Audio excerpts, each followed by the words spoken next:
What's up, Stat Family? Told you we was coming back with another. We got ESPN Sunday Conversation with Larry Bird. This is a live reaction. Make sure you hit that like button, hit that sub button, and comment below. Let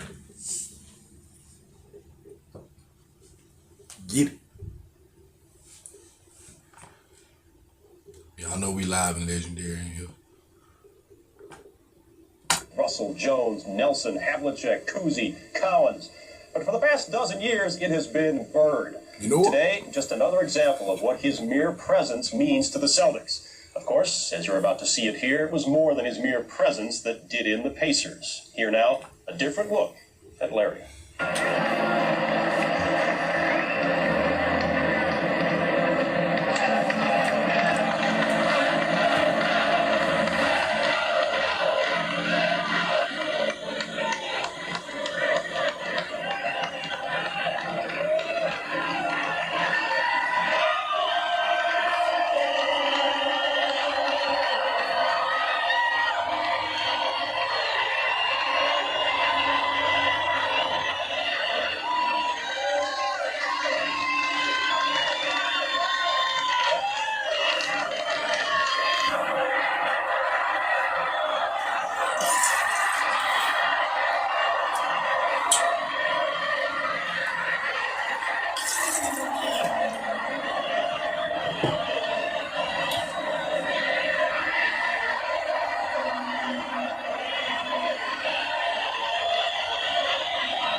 That left was me.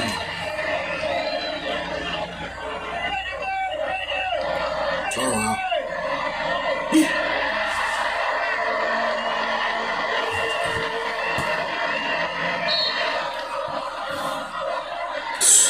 That was crazy right there, though.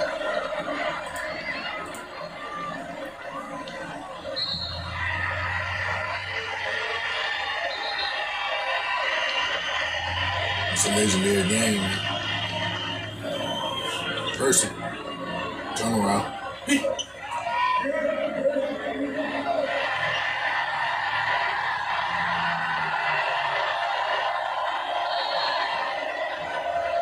The legend back.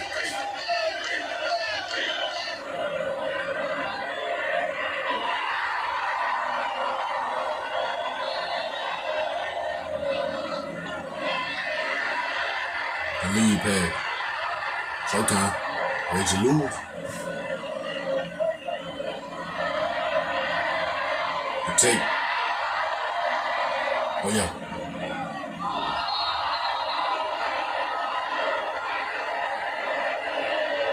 Get straight up, no complaining.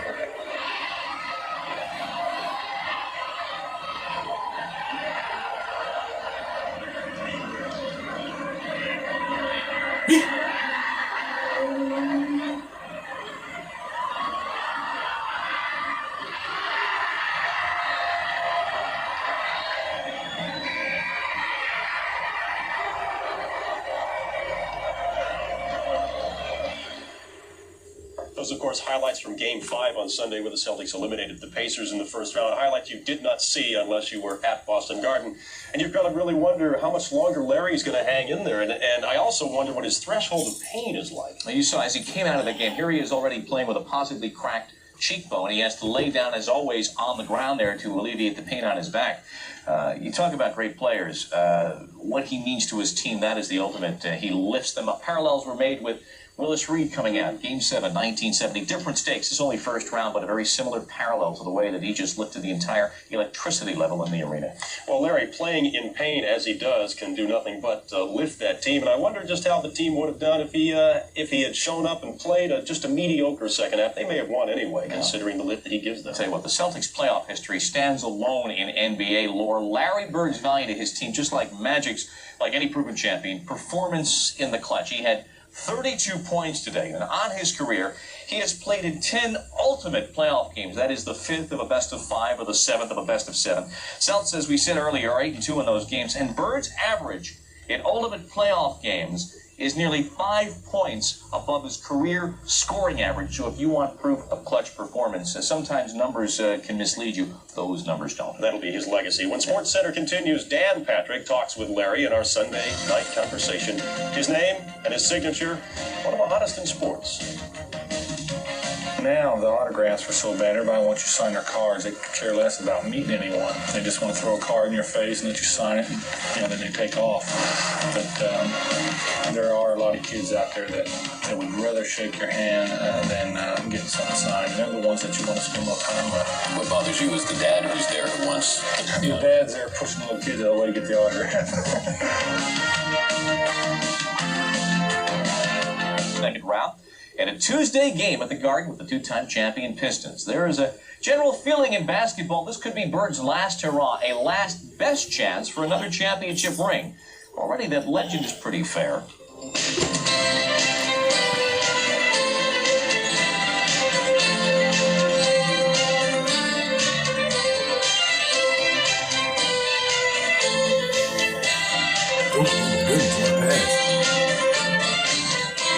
Do you like it sometimes when people will see an interview like this and say, he's a good guy? I don't really care.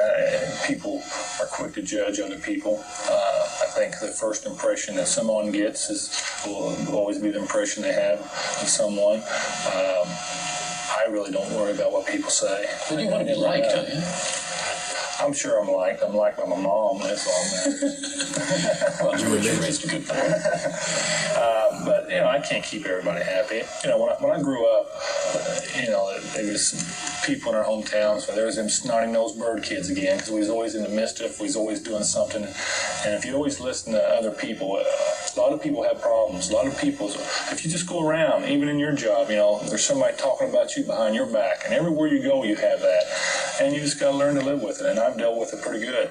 So your mom, how important was she for you? I mean, she has to be a pretty strong woman, I would imagine. Yeah, she worked a lot of hours. She always worked in restaurants. She always cook and waitress, and always worked double shifts, worked 12, 15 hours a day, and we used to take her check and buy all the food, and my father's check to pay, most of the bills, and we just barely got by. But I think it was, I think it's a way that everybody should grow up. How do you pay her back, though, Money. You never pay them back, now you just get her a nice home and pay all of her bills, and she hasn't worked now for 12 years, and she might have been happier working all the time. How has your family upbringing helped you? I mean, does it make you that you didn't have money? Does it make you always want to have money in the bank? Oh, yeah. I always felt that I was going to do something in life where I could be secure. And now I feel secure. I don't think money's the greatest thing in the world, but I think security is. That gives it to you, though, doesn't it? In some regards? In some regards, but I think money's way overrated. I think it's a root of all evil sometimes, and it's always nice to have nice things. You have so much money that you're afraid to give it to people sometimes? Oh, there's no question. I used to give some money to friends, and I found out that not only do you lose your money, you lose your friendship. So I quit doing that. I used to help Eddie out a lot, but I felt that at that time that he wasn't doing the things he's supposed to do, so I had to cut him off and spank him and move him on down the road. How difficult is it for Eddie to be in your shadow? I know it's been very tough on Eddie, but I didn't really understand that back when I was a little bit younger, when he first started coming up. But matter of fact, I'm sure he had some days where he wished he wasn't a basketball player. But it's also opened a lot of doors for him. He's able to get a college education, and the main thing, he's a great kid. He turned out to be a really good kid, and that's the most important thing. But I'm glad it was me being the player, and I'm glad I'm not the younger brother trying to come up, because it is tough. It's tough on everybody in my family. Did you ever have a nightmare that you lost your shot? Every dream that I ever had about basketball, I could never make a basket. I never make the basket. I always shoot it, but I never make it. And I don't know why, but I have a lot of dreams and about playing basketball, of course, because this is all I do. But I can never make a basket in my dream. We always win the games, but somebody else always makes the shots. Do you think you're a bad businessman, that a businessman would take it easy on the court? You could prolong your career, but you play so competitively that have you ever said, maybe I should ease up to prolong my career? Well, I remember when I first came in the league and we played against Artis Gilmore, he told me that I wouldn't last very long if I keep diving around. Well, it has caught up with me, and I do dive a lot, and I do spend a lot of time on the floor, and that's probably why I do have a lot of injuries, but that's the way I play, and I'm not going to stop playing like that. What makes you want to be cocky and say something to somebody? We ain't fucking with you, Lambert. Taught at an early age to try to get all the advantage you can. I don't know if it helps or not, but it makes me feel better. It gives me confidence, and I really don't talk as much as I used to because I can't back it up like I used to. But it gets me fired up. I don't know if it does anything to the opponent, but it does. It fires me up.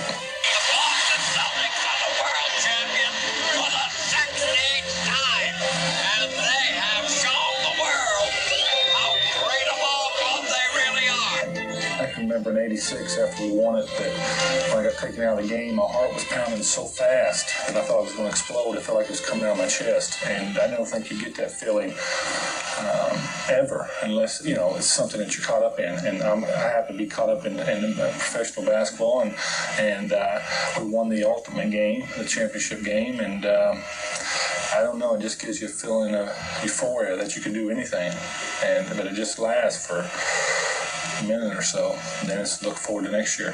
When you look at Michael and Magic, they're on the cover of GQ. They got clothing magazines with them on it. We'll never see you on GQ, but do you sometimes downplay this French lick kick, that people look at you and say, well, he's just not sophisticated? Well, people can identify with me more than they can somebody like a Magic or a Michael. When people look at Magic and Michael, they see him do a lot of national commercials, and I had my run of that too, and they always see him in real fancy clothes, and I don't think a lot of people can identify with that. Young kids say, hey man, I like to be like that, and I like to have the fancy cars and the fancy clothes and stuff, but the people back home and the people that I know can identify with me more so than they can identify with Mike or Magic. Does it bother you when people say basketball is a black man's sport? Not at all. A lot of people tell me I'm black on the inside and white on the outside. But did you ever think if you could only jump?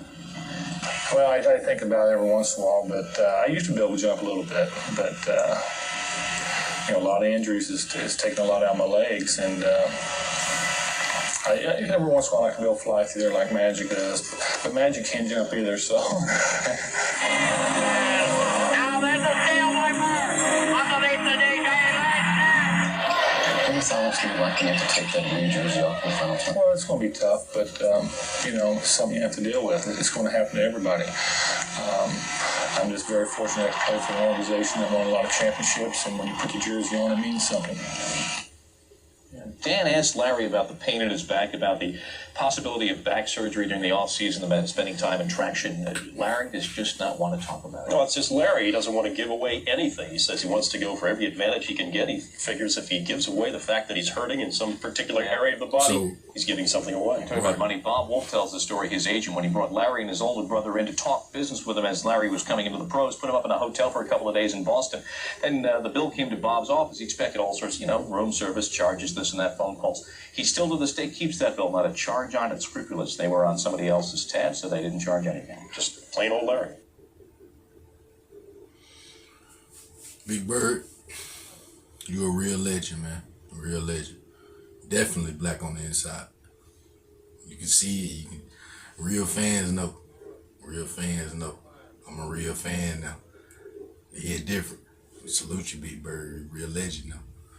Lambert, we won't fucking with you. You thought we was about to shake that hand. Lambert thought Big Bird about to shake that hand. This real right here. We can't do that, Lambert. We can't do that. We going out.